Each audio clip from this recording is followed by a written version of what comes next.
Hello, friends. So we started reading Teddy and Company a few weeks ago, and we've kind of just fallen off the train. We just have forgotten to keep reading it. We haven't had time. So today we're going to start chapter 2. So in chapter 1, we met Teddy. We found out that Teddy was a bear that didn't have legs, and he got around by his wagon. We learned about Oompa, the elephant, and we learned about Sid the snake. And Sid the snake was always hungry. All right, so we're starting chapter 2. And if your group had read a little bit of chapter 2, that's okay. Go ahead and listen, and we'll go ahead and read. So chapter 2, Teddy's idea. You know those apple trees? Teddy asked. He was in the kitchen breathing in the good smell of just-baked muffins. The ones at the end of the path? Oompa asked. Yes, said Teddy. Of course I do, said Oompa. Why? Do you ever wonder? Teddy asked. No, said Oompa. You are the wonderer, and you are always wondering about something. I don't wonder. That's because I have a round brown brain, Teddy explained, and didn't say anything more. Oompa, who was big and soft and gray and patient, waited for a while. But Teddy just waited back at him. Finally, he gave up and asked, Don't I ever wonder what about those apple trees? Well, don't you wonder why we always stop at the end of the path? Teddy said. Oompa knew the answer to that one. Because we don't know what comes after that. If we went further on, we could find out what comes after that. That's my idea, Teddy told him. I was afraid of that, said Oompa. We don't want to do that. Teddy didn't have time to begin his list of reasons because at that moment, Sid slipped through the kitchen door and all of his many bright colors shined in the morning light. Am I interrupting anything? Like breakfast? He said hopefully. I made muffins, Oompa said. What kind? Blueberry. I do especially love blueberry muffins, Sid announced. I know, said Oompa. Oompa was the baker, and Sid was the eater. What Teddy liked was the smell in the kitchen when Oompa baked. Blue is a flavorful color, said Sid, taking one muffin and swallowing it whole, then taking another. My idea is to go past the 3 apple trees, Teddy told him. There's no path, said Sid, and you'll miss lunch. Well, we could take a picnic, Teddy said. I do especially like picnics, said Sid, downing a 3rd muffin. Maybe Ping would like to come too, said Teddy. And Prinny and Zia, Oompa said. I didn't say I was going, said Oompa. But I can't leave the path without you, Teddy reminded him. That was true. Teddy and Sid could move the red wagon easily on the dirt paths and pack sand, but when the way was rough or marshy or full of bushes, only Oompa was strong enough to pull or push the wagon along. Without Oompa, Teddy couldn't go past the apple trees. Sid warned Oompa.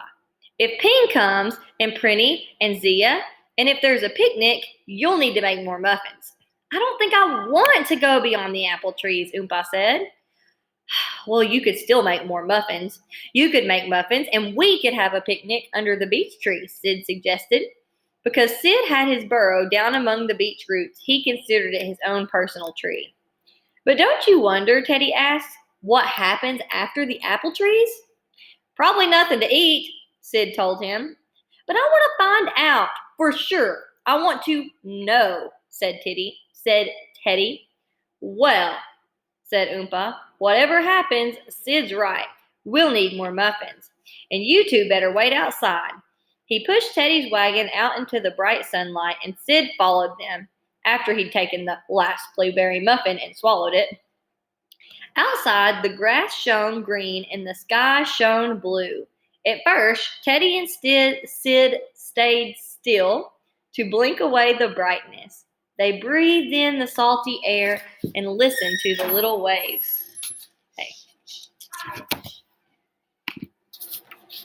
They saw 3 seagulls flying around one another, arguing about something.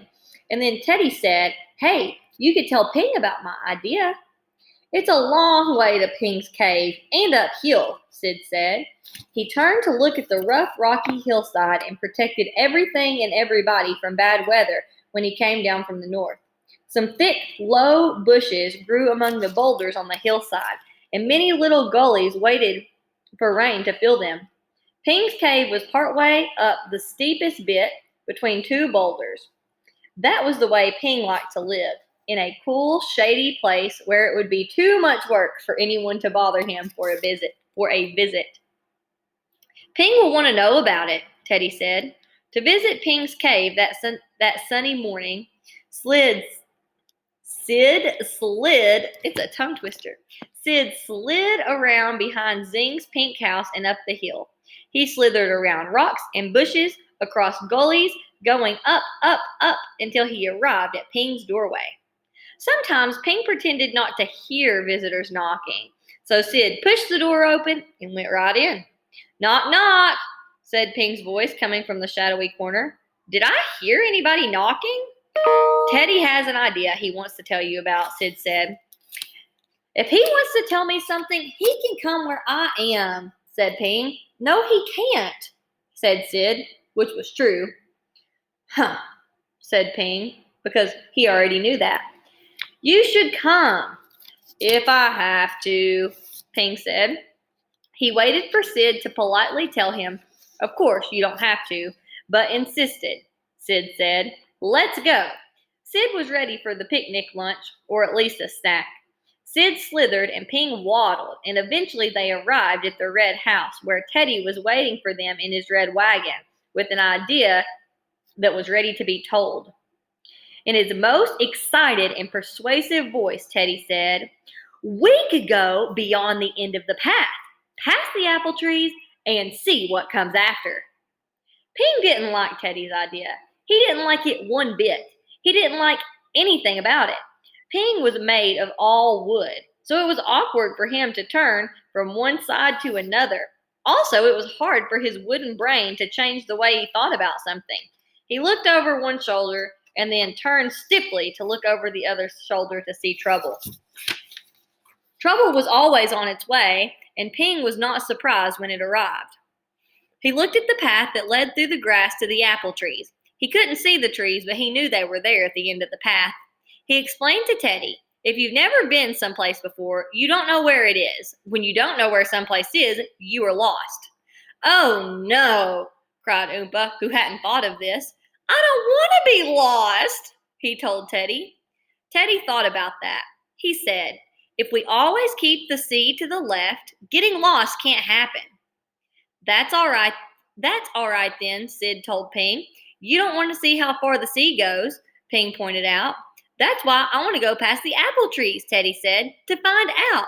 Don't you wonder, Ping? Yes, said Ping, I do. I wonder what you will do when those clouds start to rain on you. Oh no, cried Oompa. We shouldn't go anywhere.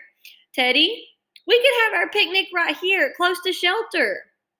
If it starts to rain, we can retrace our steps, Teddy announced. He liked the sound of that. Retracing their steps sounded like something real explorers might do. Then that's all right too, Sid told Ping. Ping was not persuaded.